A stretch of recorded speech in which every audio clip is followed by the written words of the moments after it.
Voilà, toujours un grand bonheur de se retrouver avec notre cher maître, Monsieur Ababou. Non, c'est pas un maître?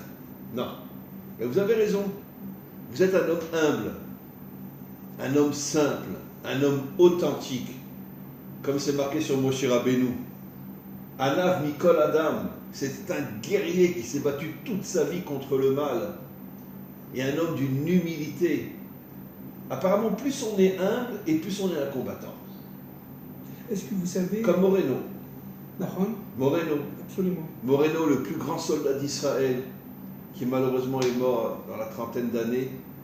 Et c'était un homme d'une humilité, à pleurer. En parlant d'humilité, permettez-moi... On doit laisser les parents bientôt, non? Oui. Avant de commencer, je voudrais vous dire, est-ce que vous savez comment que Moïse... Est-ce que vous savez comment que Moïse a souffert pour recevoir la Torah? Le Zohar, j'ai étudié le Zohar cette semaine, le Zohar dit que c'est pas possible. C'est pas possible. D'abord, il se retrouvait, parce qu'il a fallu qu'il monte de monde en monde. Mais bien sûr. Et à chaque fois qu'il monte de monde en monde, il rencontre des anges. Et des anges qui étaient au début méchants. Mais bien sûr, ils ne voulaient pas lui donner la Torah. Exactement. C'est marqué dans le Midrash. Je sais. Ils ont dit quoi? Un Ben Adam qui descend d'un homme et d'une femme, qui va prendre la Torah de Dieu? Jamais. Et ils l'ont bloqué. Alors il monte encore, et il trouve... Un jour, il se réfugie sur le trône de Dieu. Oui, il avait peur qu'il se fasse assassiner. Exactement. Et à un moment donné, alors il monte. Alors à chaque fois qu'il monte, il y a des anges qui sont 5000 fois, 600 000 fois, puis ils montent. Hein, plus fort et plus on dirait disons, mortel, j'allais dire, combattant que celui d'avant. Alors il arrive véritablement devant un ange qui était un ange de feu complètement, qui entourait le char à Merkava et qui empêchait absolument Moïse de... Alors Moïse tombe, il se met à pleurer et Dieu, il traverse l'ange, il se met face à face. Et là il lui donne la Torah. En vérité, qu'est-ce qu'on comprend de là, cher ami, puisqu'on est dans Parshat Yitro? Que Dieu c'est l'unité. Absolument. Il ne veut pas donner la Torah aux anges, qui d'une certaine manière sont des créatures spirituelles. Il veut donner la Torah à l'homme. Et pas n'importe quel homme, un combattant. 60 ans de sa vie, il s'est battu aux côtés des Africains pour lutter contre les dictateurs. Après, il s'est battu contre Pharaon. Et après, pendant 40 ans, il a supporté les Juifs dans le désert. C'était pire que nous. Oui, il n'en pouvait plus. Et puis c'est à pleurer, Moshe. D'ailleurs, vous savez que le Zohar dit que toute la force du Mashiach ben David et ben Yosef va être reçue de Moshe. Absolument. C'est Moshe qui va leur donner la force d'être les libérateurs. Absolument. Mais en vérité, le vrai libérateur, c'est Moshe, comme il est dit, Goël Rishon ou Goël Acharon. Exactement. Il revient dans la Neshama, dans la Bina du Mashiach, et c'est lui qui va lui donner toutes les forces pour devenir le Mashiach. Alors c'est intéressant, parce que Moshe, évidemment, au niveau de l'élément source, c'est Abel. Oui, mais il a fait le tikkun de Abel.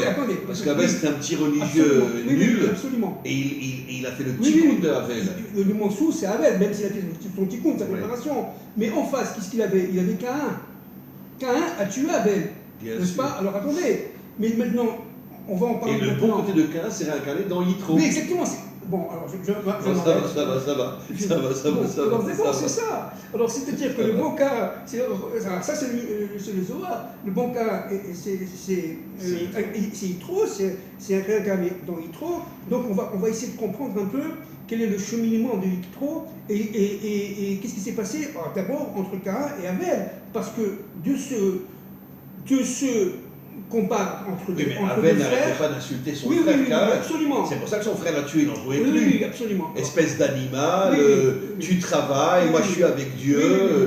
Comme tous les religieux aujourd'hui, quoi, qui regardent le monde comme des animaux. C'est ça. Alors, ce qu'il faut comprendre, c'est que, bon, à l'époque, il n'y avait pas beaucoup de femmes, etc. Alors, Caïn a épousé sa sœur. Abel a épousé sa sœur, mais Abel avait deux sœurs, dit le Zohar. Et Caïn voulait prendre la deuxième. Et Abel lui a dit, va te faire foutre. Exactement. Alors c'est très intéressant, parce que permettez-moi d'abord de dire quelque chose de très important. Oui. Alors faites... Non, c'est pas grave. Alors regardez. Ça, c'est évidemment, ça vient d'un cours du Rav, d'ailleurs que je souhaite à tout le monde d'écouter, le Rav Raphaël Pinto, c'est un kabbaliste. En français, aussi en hébreu, Parashat Yitro, d'après le Zohar, à Kadosh. D'accord? Alors regardez, je le cite, c'est très important pour comprendre un peu qui est Yitro et qui est Moshe, ou qui est Moïse. Caïn dit à Abel, selon le Targum Yonatan, d'accord, c'est la source du Targum Yonatan, et le Talmud Yerushalmi, ça veut dire le Talmud de Jérusalem. Let Din, Let Dayan, bon c'est en hébreu, on va traduire, Let Olam Haba, Let Sachar, et Let Ronesh, et il le tue. Avant de le tuer, il a dit comme ça, d'accord, Caïn a dit comme ça, pas de jugement, on est libre de nos actes, Voilà. pas de juge, Pas de juge. Dieu n'est pas de monde futur, pas de salaire concernant nos bonnes actions, pas de punition, et Abel lui retira sa main, pas pour se protéger, mais pour le questionner en lui disant, moi je dis tout à fait le contraire. Absolument. Il y a un Lui était jugement, spirituel, Abel. il y a Caïn était laïque. exactement, il y a un jugement, un juge. Enfin, n'oublions pas que c'est le serpent qui a fait tomber Caïn. Exactement. Parce que Caïn devait être un homme bien, Exact. qui devait réparer le monde dans l'action. Exactement. Un monde futur, une récompense pour les bonnes actions, la punition, et tu payeras pour m'avoir tué. Bien Bon, sûr. c'est écrit évidemment, ça c'est dans le Targum Yonatan Bien et sûr. dans le Talmud Yerushalmi. Alors pourquoi Bien c'est très important? Parce que, d'abord, Yitro, Jétro en français, hein, Oui. si je peux me permettre, ou bien vous voulez, Non, Yitro, c'est vous mieux. voulez faire une introduction?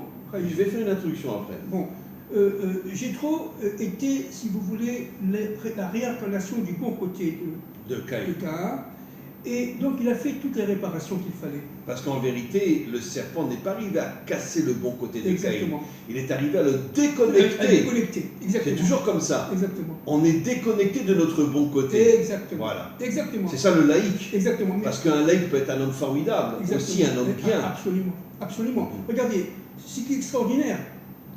Moi, j'ai vécu mes 68. Moi, j'étais jeune, mais j'ai vécu mes 68 vraiment Moi à aussi. Paris. J'étais à l'Odéon, je le dis de nombreuses fois. J'étais à la Sorbonne, etc. Mais j'étais très jeune. Et regardez, pas de jugement, on est libre de nos actes. C'est exactement ce qu'on disait en mai 68. On est Absolument. libre de nos actes. Regardez, Dieu n'est pas. On disait à l'époque, on veut ni Dieu ni maître. Je me rappelle. Bien Ni sûr. Dieu ni maître. D'accord. Ouais, bien C'est-à-dire sûr. véritablement, pas de monde futur. Bon, ça on ne le disait pas. Ce qu'on disait aussi, il n'y a pas de punition. Bien Il n'y a sûr. pas de punition. Et à ce moment-là, j'ai entendu, j'ai vu, à l'époque, on était en 68, vraiment, j'étais outré, j'étais très touché. Une fille, carrément, se déshabillait, pas entièrement, mais elle a montré sa poitrine en 68. Et tout le monde, oui, on a applaudi. On a applaudi. C'était à Paris, au métro Odéon. Donc, c'est-à-dire qu'en fait, ce qu'on a vécu nous, vous, moi, notre génération, en 68, n'est-ce pas, c'est une sorte de réminiscence de ce qui s'est passé avec Caïn et Abel. Caïn et Abel. Bien sûr. D'ailleurs, le mot Caïn, Kouf, Keter, Yud, Chochma, C'est ça. Nun, Bina. Exactement. Keter, Chochma, Bina. Exactement. Ça veut dire qu'il était destiné à réparer le monde. Absolument. Et c'est pour ça que le Mashiach vient de Caïn. Exactement. Caïn, Esav, le bon côté de Esav, Ben David et Vous Mashiach. savez d'où il vient le Mashiach? Comment? Vous savez d'où il vient le Mais du Mashiach? serpent. Titro. Comment il vient Titro? On va le voir tout à l'heure. On va le voir tout à l'heure. D'accord? Par le roi David. Par Ruth. Oui, Ruth. Bon, mais on va le voir tout à l'heure. Ok. Alors je fais juste une petite introduction.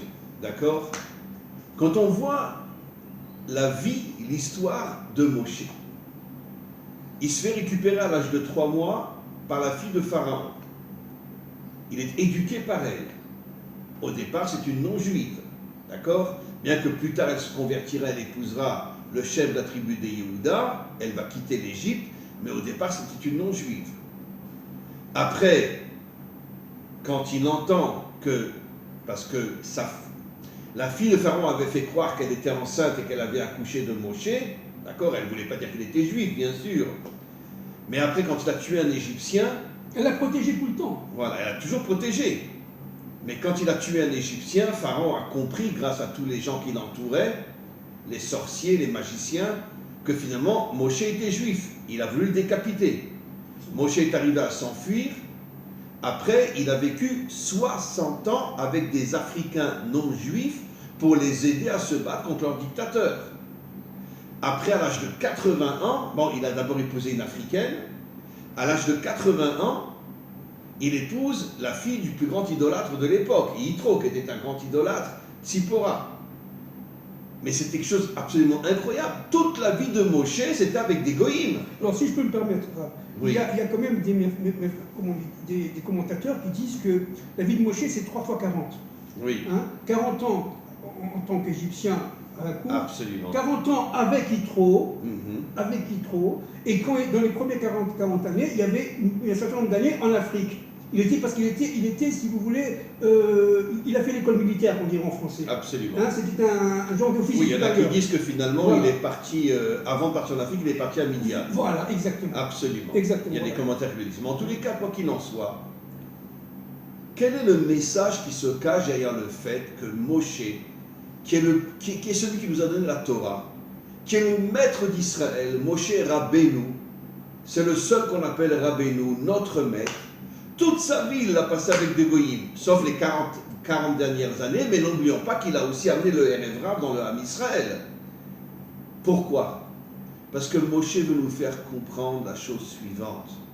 Le Ham Israël a été créé pour créer l'unité entre Israël et les nations. Absolument. Et c'est pour ça qu'il s'est marié avec 2 non-juifs qui Absolument. se sont convertis. Absolument. C'est pour ça qu'après, son beau-père Yitro a fait Teshuva, il s'est converti lui aussi. On va en parler maintenant. Voilà. C'est pour ça que sa mère adoptive a fait Teshuva et a épousé le chef de la tribu de Yehuda. Et Pharaon lui aussi a fait Teshuva. Il est pu retourner en Égypte. Quelle est la force de Moshe?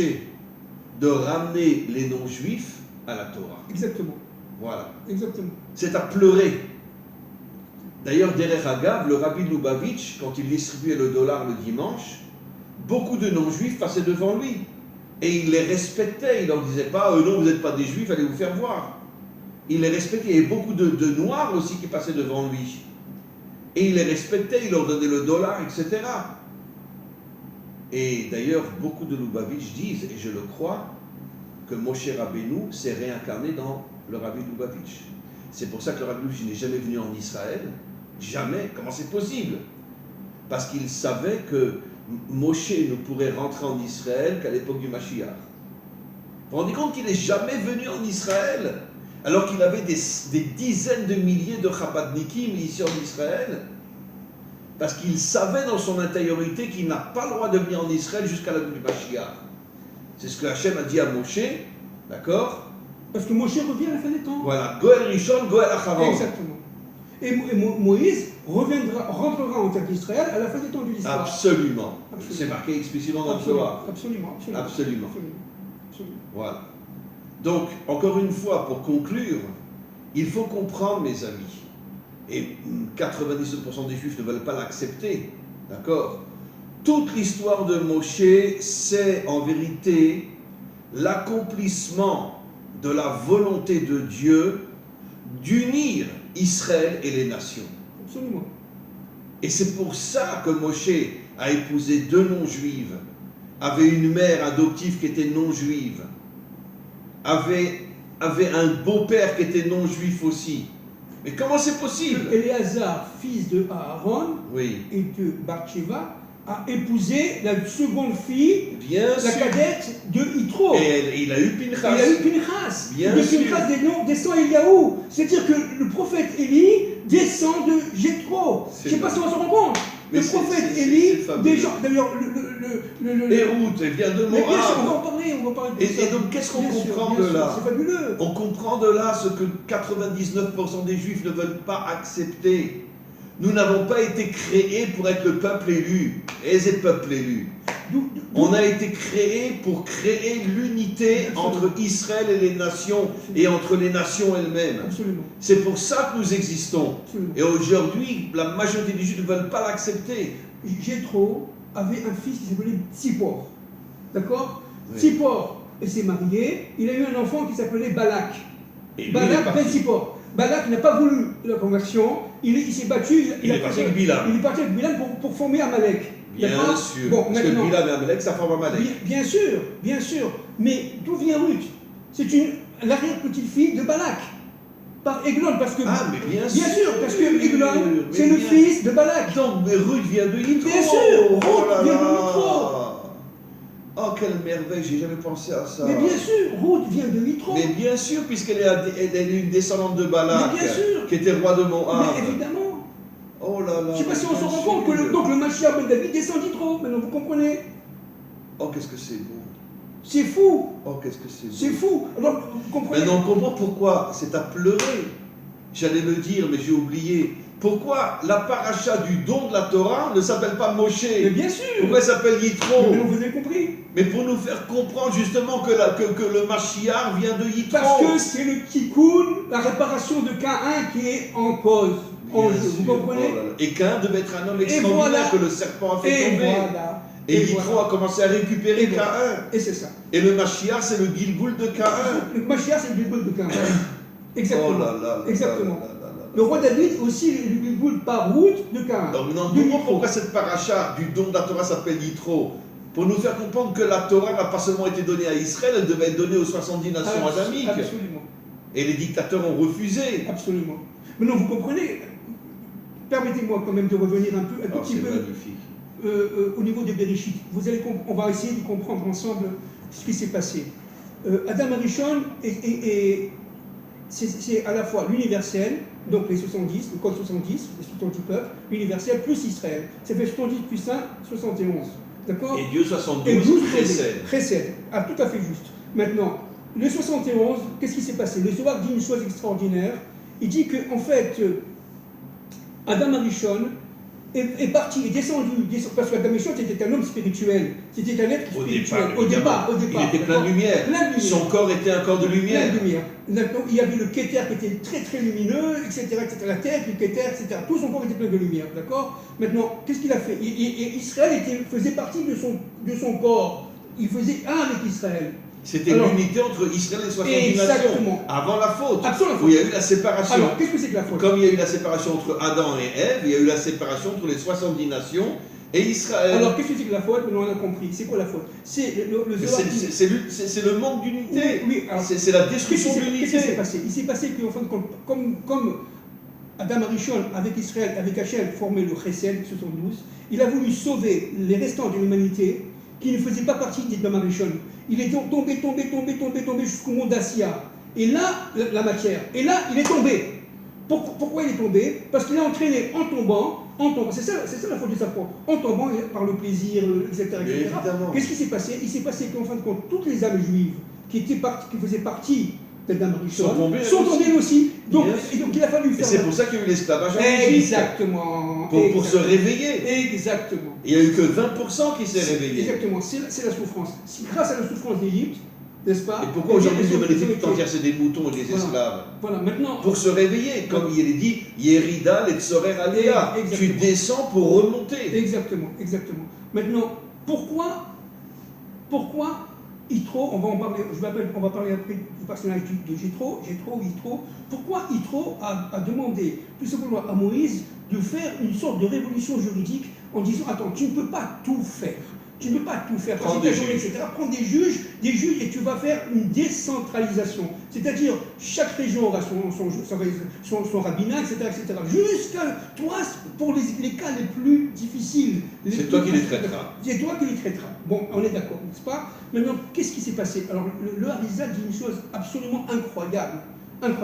Le Harizal dit que, en fait, le fait d'être sorti d'Égypte, on parle des 20%, le fait d'être sorti d'Égypte et de rentrer dans la mer et de se ressortir, cela va donner une échama tellement claire et tellement. La mer était la Bina. Évidemment. C'est Bina. Évidemment, on l'a vu l'autre fois. Oui. Malheureusement, bon. Non, malheureusement. Parce que vous ne l'avez pas mis. Ça n'a pas été mis. Oui, j'ai effacé ce coup. Bon, c'est dommage. Je m'excuse mes amis, le dernier coup qu'on a fait, j'ai fait la bêtise de l'effacer. Et on va essayer de le retrouver. Je vais essayer de le retrouver avec un informaticien. On va essayer de le retrouver. Voilà. Alors, Yann, c'est Bina, c'est 50. Alors, donc, qu'est-ce qui s'est passé? Il s'est passé qu'en fin de compte, grâce à l'ouverture de la mer, de la brisure de la mer, ils sont arrivés au niveau de la Bina. Donc, ils ont compris qu'ils étaient aux générations antérieures, Bien sûr. ils doivent de l'argent pendant Sodome et Gomorrhe. Ben, ils ont retrouvé le niveau d'Adam Arishon, Oui, mais qui était au niveau de la oui, Bible alors, aussi, avant de tomber. Donc ils ont voulu réparer, avant de recevoir Matan Torah, avant de recevoir la Torah, ils ont voulu réparer toutes leurs fautes. C'était obligatoire. On ne peut pas recevoir la Torah, d'ailleurs aujourd'hui, c'est la même chose, on ne peut pas recevoir la Torah sans avoir fait la réparation des fautes qu'on a fait auparavant. Mais évidemment. C'est Le pour ça Zohar qu'on- le dit clairement. Bien sûr. Un homme qui faute n'aura jamais la Torah. C'est pour ça qu'on souffre en ce moment. C'est pour ça qu'on souffre en ce moment. Et que les juges aujourd'hui d'Israël sont quelque part, entre guillemets, des représentants des juges de Sodome et Gomorrhe. Mais c'est les plus grandes Mais crapules de bien la sûr, mais terre. c'est pour ça que je vous dis ça. C'est pour ça que le gouvernement veut les faire tomber. C'est pour ça que je vous dis ça. Donc qu'est-ce qui s'est passé? Moïse a voulu remplacer les juges de Sodome et Gomorrhe, Bien donc sûr. faire la réparation des juges de Sodome et Gomorre, et chacun d'entre nous, membres d'Israël, des Hébreux, a voulu tout simplement réparer chaque action qui était faite. Alors il dit, mais attends, j'ai trop dit, mais attends, tu te rends compte? Mais il faut des centaines d'années pour faire ça. Bien Tu sûr. vas recevoir Matan Torah dans quelques heures. Tu peux pas faire ça. Bien sûr. Répartis les tâches. Répartis les tâches. Et il a pris des gens bien, Il a pris des gens droits, qui n'aiment pas la luxure, qui étaient humbles. qui étaient humbles, qui étaient Le moraux. contraire de tous les juges d'aujourd'hui dans le monde. Exactement. Alors qu'aujourd'hui, il y a véritablement dans le monde entier une sorte de conurbation de fonctions négatives. De toute chez façon, les juges. juges chez nous, c'est tous des francs-maçons. Hein. Oui, c'est ça. On voit Oui. le tribunal Absolument. à Jérusalem, Absolument. il a la forme de la franc-maçonnerie. Hein. Absolument. C'est tous des francs-maçons. Et ça a été financé, entre parenthèses, en partie par Rockefeller, il faut le savoir, et une partie par les Rothschild. Il faut le savoir. Mais les Rothschild ne sont plus juifs Oui, aujourd'hui. mais Tous les Rothschild sont goy. Ils sont tous mariés avec des... Rockefeller a participé à la création du tribunal de Ah Constance. Oui, absolument. Par de l'argent, par des dollars. Donc il a contribué au financement. Et ce n'est pas le seul. Donc il faut comprendre un point très important, on revient maintenant, c'est que Yitro devait réparer la faute d'Adam et la faute de Caïn. Bravo. Alors comment la réparer? Et il est tombé dans l'idolâtrie, Alors, voilà. et il s'est réveillé Et d'une voilà. manière incroyable. Je ne sais pas si on se rend compte, Yitro c'est comme un Parce que le monde a été créé pour la Teshuvah. Absolument. Donc c'est normal qu'un homme tombe. Absolument. Mais ce qui compte, c'est qu'il se réveille. Oui, mais ce qu'il faut comprendre, c'est que Jéthro était comme un pape. Je ne sais pas si vous vous rendez compte, il avait tout, une richesse inimaginable. Mais bien sûr. Il avait, C'était le pape idolâtre de il l'époque. avait les privilèges, c'était le conseiller, un des 3 conseillers de Pharaon. Je ne sais pas si on se rend Mais compte. évidemment. Pharaon, c'est on dirait aujourd'hui le président des États-Unis. C'était un des conseillers du président des États-Unis. Et en plus, il était féru en sciences occultes, mais à un point inimaginable. Bien sûr. Il connaissait toutes les sciences occultes. Parce qu'il était connecté à l'idolâtrie. Il était collecté. Mais pas l'idolâtrie d'aujourd'hui, l'idolâtrie Bien sûr. dans le sens toute la sorcellerie, la magie Mais noire, etc. mais vous savez qu'à cette époque-là, aujourd'hui, toutes ces forces-là, on les retrouve dans des sciences et dans les choses. Mais à cette époque-là, on les retrouve où? On les retrouve dans véritablement des statues, des formes, etc. Bien C'est-à-dire sûr. véritablement, il était très difficile de ne pas être idolâtre. Attention, il était très difficile de ne Mais pas être le idolâtre. monde entier était Le monde idolâtre. entier était Le idolâtre. premier peuple qui n'a cru qu'en un seul Dieu, c'était Israël lorsqu'il a reçu la Torah. Absolument. Et encore, il a demandé. Et encore, Israël après est Voilà. tombé Et la tribu de des Dan, milliers de et la fois. tribu de Dan est sortie avec quand même leur Dieu, d'accord? Oui, non, mais de Hein? toute façon, lisons la Bible, on voit que le Ham Israël est tombé des milliards de fois. Hein. Bien sûr, bien sûr. Donc, quel est le travail de Jéthro? D'abord, c'est un travail intérieur. Pendant vraiment de très longues années, on l'a dit l'autre fois, avec sa fille Tsipora, ensemble, ils ont essayé de chercher la vérité. C'était un amoureux du Hémet. C'était un amoureux, et sa fille aussi, Oui. un amoureux de la vérité. Il a faut dire un compris couple- qu'il était dans Il a l'erreur. compris qu'il était dans l'erreur. Et je sais pas, il a eu une force et un courage inimaginable. Et quand Moshe est venu, il a encore plus compris qu'il était dans Absolument, l'erreur. absolument. Il a eu une force, un courage inimaginable. D'ailleurs, il était préparé, on l'a dit autrefois, avant l'arrivée de Moïse. Avant l'arrivée, il s'est préparé avec sa fille.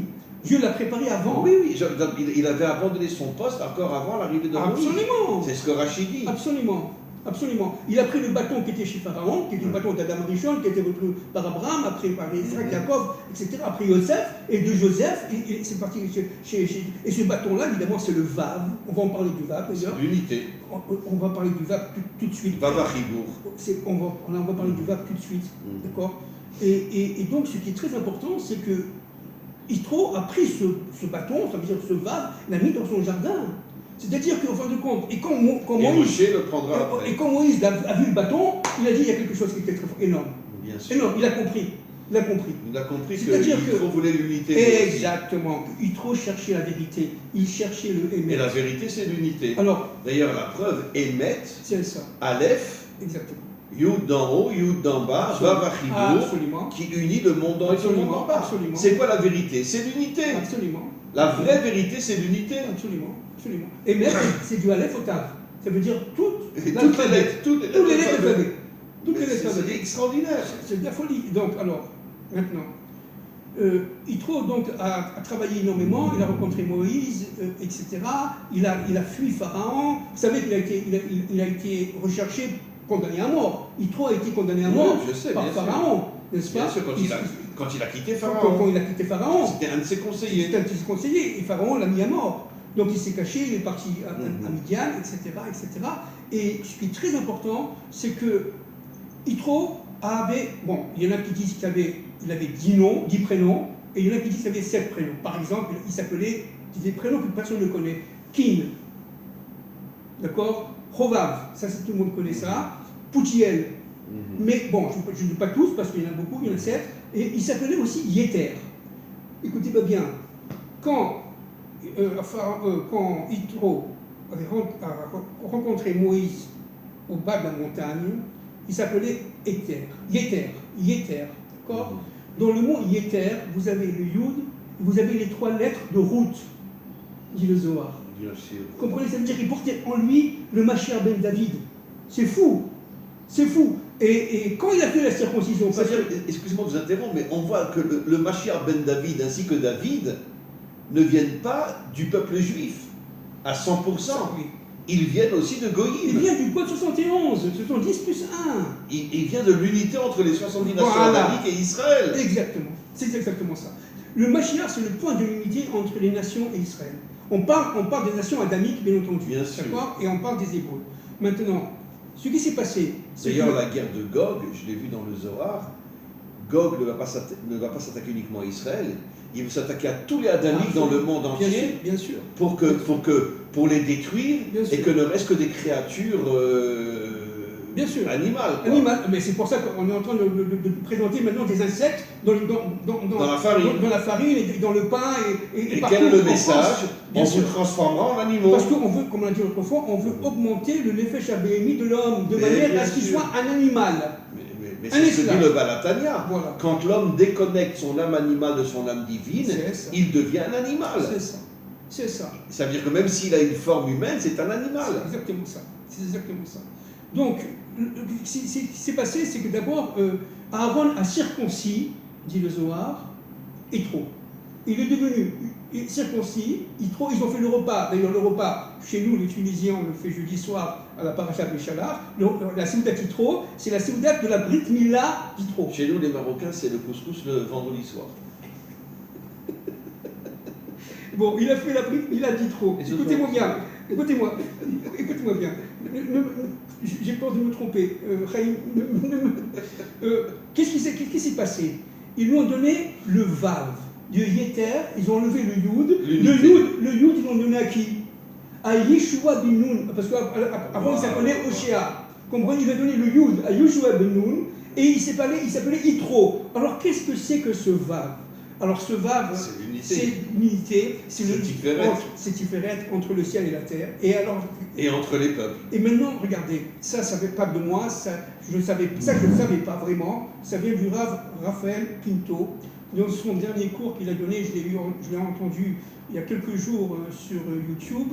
Le Rav Raphaël Pinto, qui est vraiment un très grand kabbaliste, il a dit une chose extraordinaire. Il a dit, attendez, Rahavazona, qui a épousé Yeshua, 40 ans, une prostituée. Mais elle a fait une teshuva inimaginable. 40 ans tuée, elle était aubergiste, etc. Bon. Et quand elle a sauvé les 2 explorateurs, elle a demandé que Yeshua a envoyé, elle a demandé un hôte. Hôte en hébreu, ça veut dire une lettre. Oui. Et que dit le Zohar? Il a demandé le Vav. Elle a demandé le Vav. L'unité. Alors qui était? Maintenant vous allez comprendre. Qui était Rachavazona? Le côté féminin de Caïn. C'est pas moi qui le dis, hein. C'est le Rav Pinto à travers le Zohar. elle était le côté féminin de Caïn. Qu'est-ce qui s'est passé?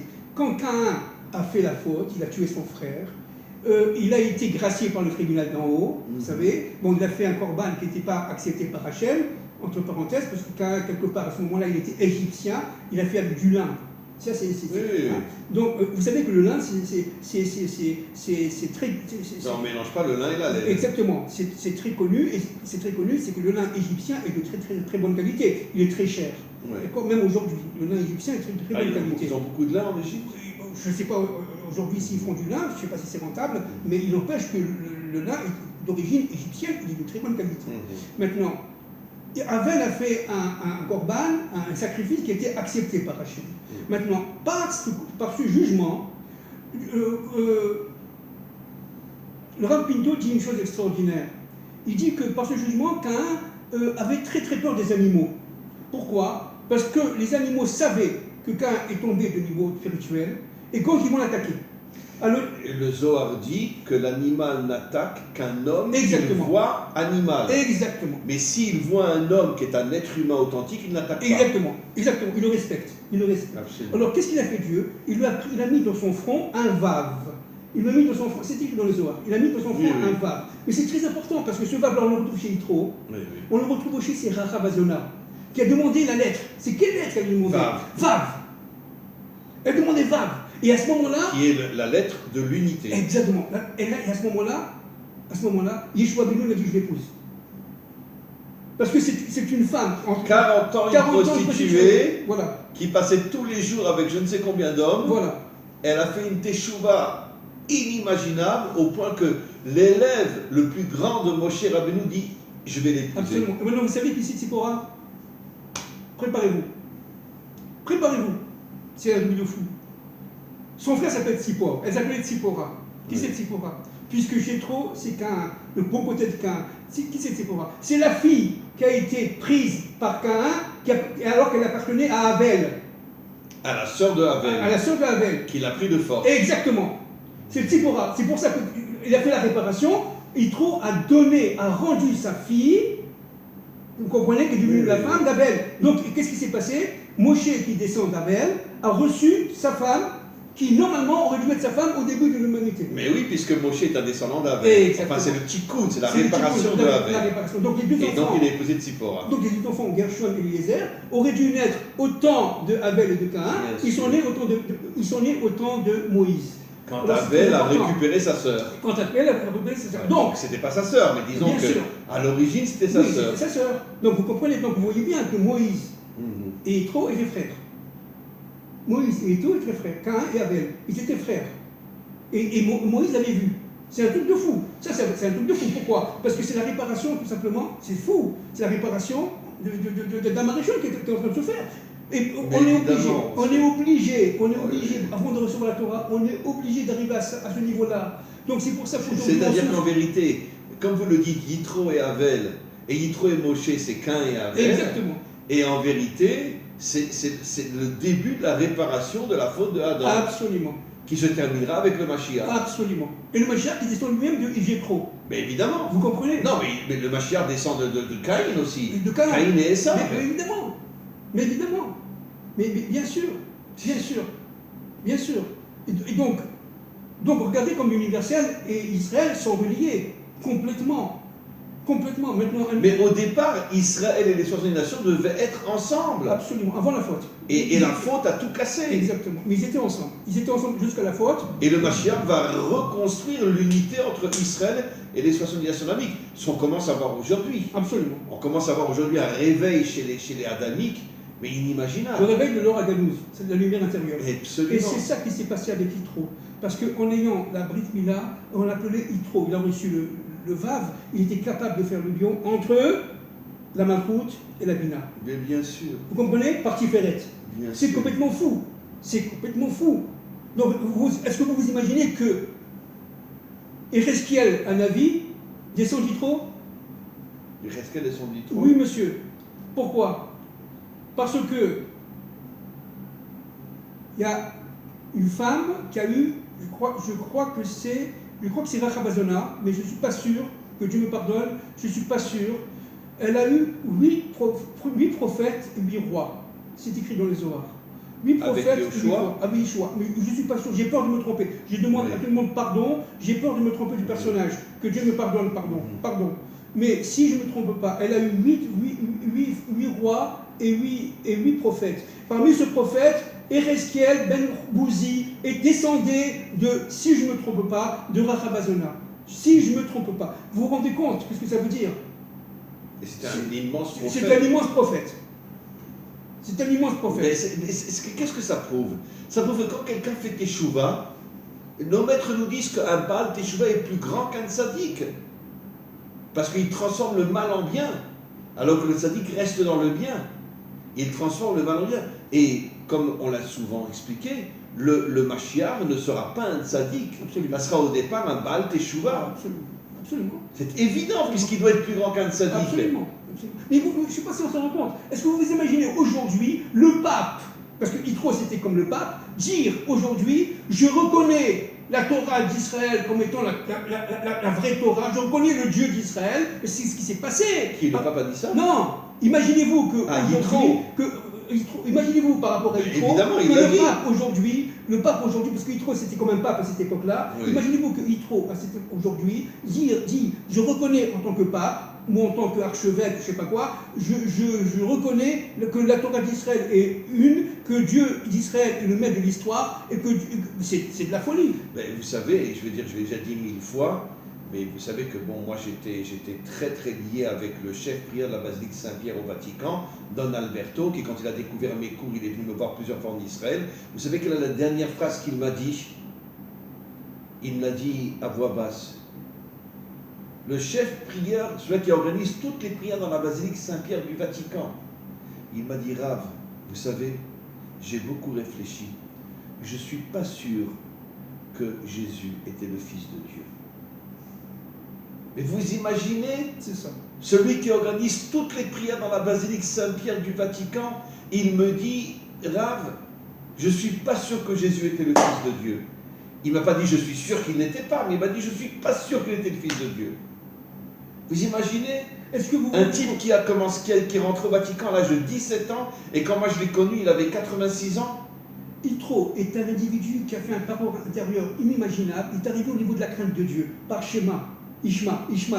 Mais qu'est-ce qu'il a entendu? Alors évidemment, Rachi explique qu'il a entendu, il a entendu la guerre contre Amalek, il a sorti. C'est ça qu'il a fait. C'est ça qu'il a fait. C'est ça qu'il a quitté son pays, qu'il est parti dans le désert pour aller voir Moshe. Pour Moshe, il a entendu. Parce qu'il a compris qu'en vérité que Dieu était avec Israël. Absolument. Enfin, quand Israël est à un haut niveau. Oui.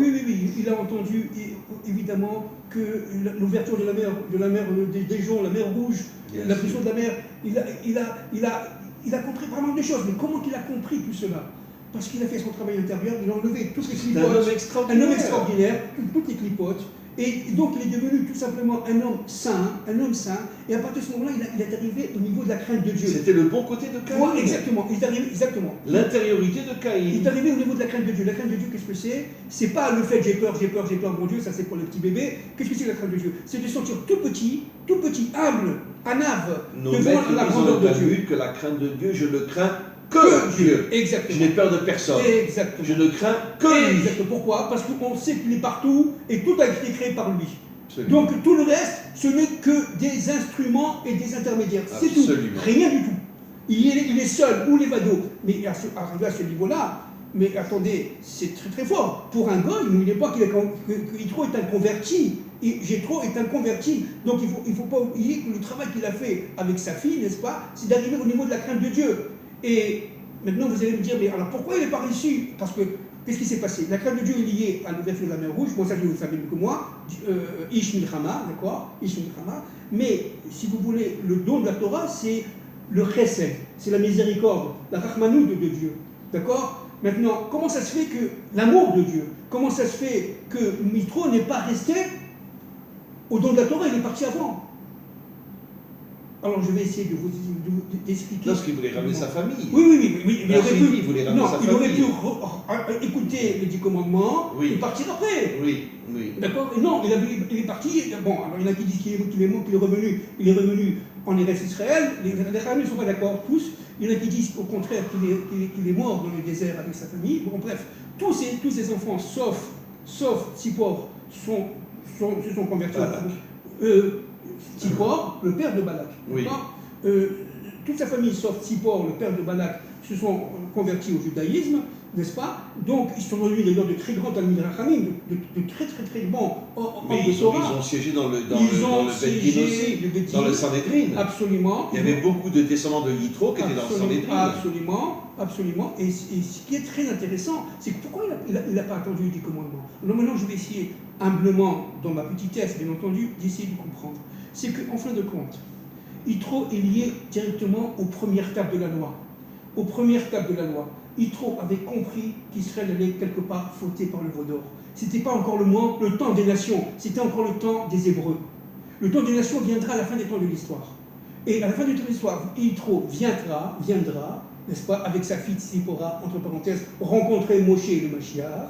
Comprenez comment ça va se passer? Et à partir de ce moment-là, il va recevoir les premières tables de la loi. Les secondes tables de la loi n'étaient pas encore au niveau des nations. C'était une réparation de la faute d'Adam Rishon. Mais parce que les nations, à l'époque du Mashiach, recevront les premières tables parce que les nations, comme Israël. Exactement. Parce que les premières tables, on ne les a jamais reçues. Absolument. Et le Zohar dit que les premières tables sont au niveau de la Bina. C'est ça. Ça veut dire que personne n'aurait pu nous soumettre. Parce que on ne serait jamais tombé en exil si on avait reçu les premières tables. Exactement. Et on a reçu les deuxièmes tables qui sont la religion juive. Mais c'est la faute du serpent. C'est exactement ce Exactement. C'est exactement ce qu'on dit ça. Et c'est pour ça que mais c'est Bilam. C'est Bilam. Bilam, c'est le serpent. Absolument. N'oublions pas que Pharaon a introduit les enfants de Bilam à la tête du Erev Rav pour faire tomber Israël. Bilak et Balak, forment Amalek.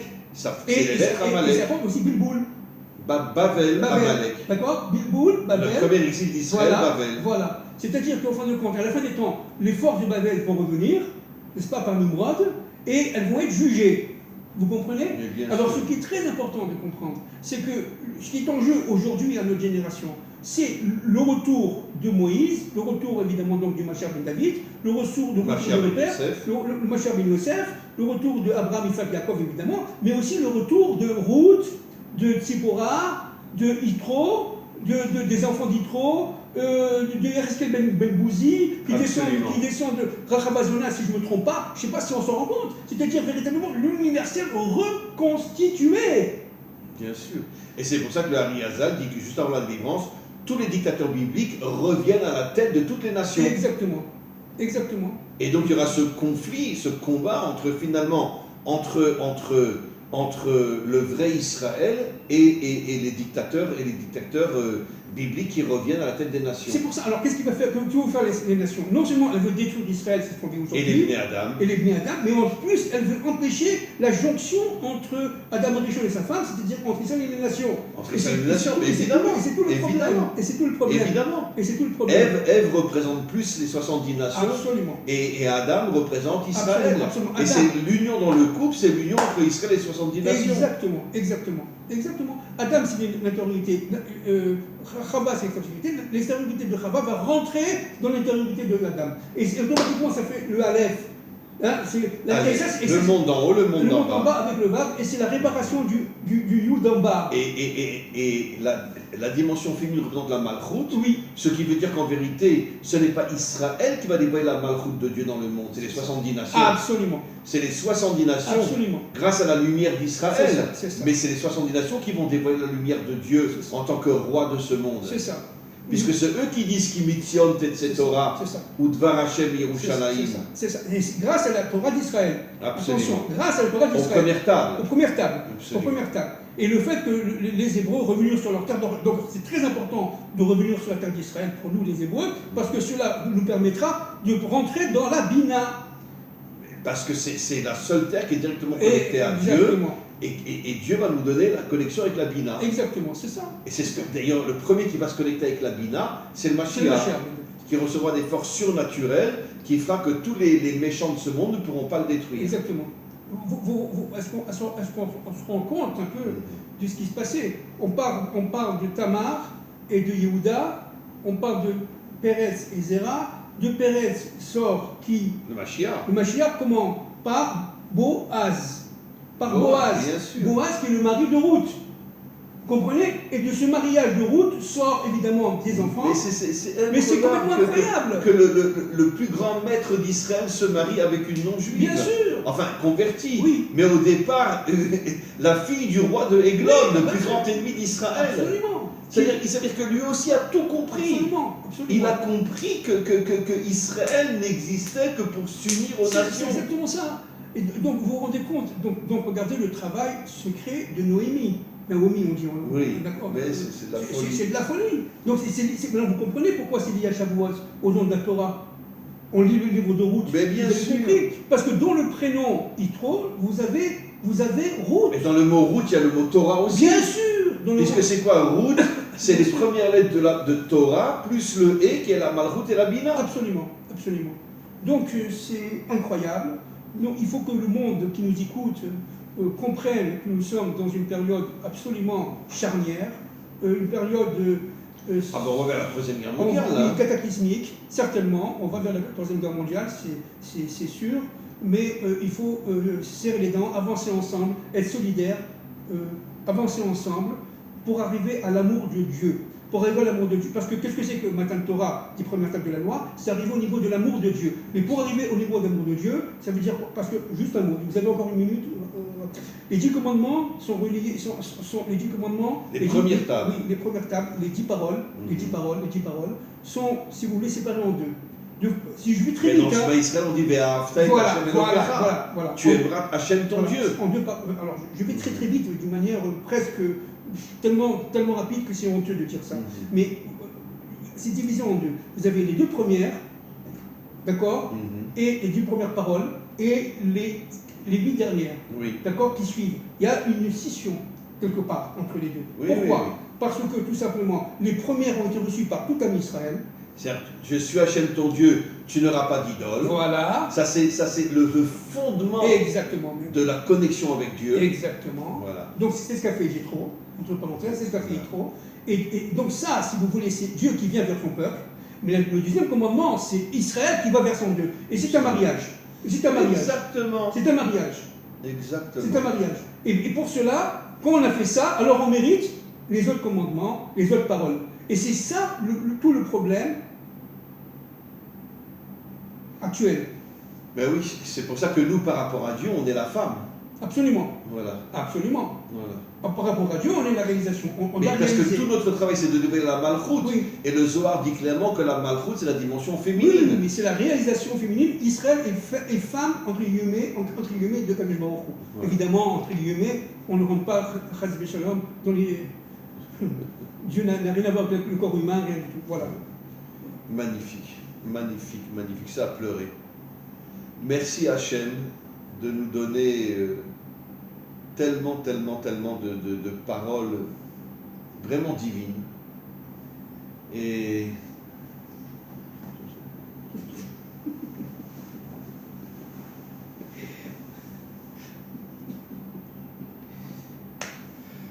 merci. Merci. Et vous ne pouvez pas savoir à quel point les gens apprécient les cours qu'on donne ensemble. Bon, Grâce à vous. Grâce à vous. Allez, merci beaucoup.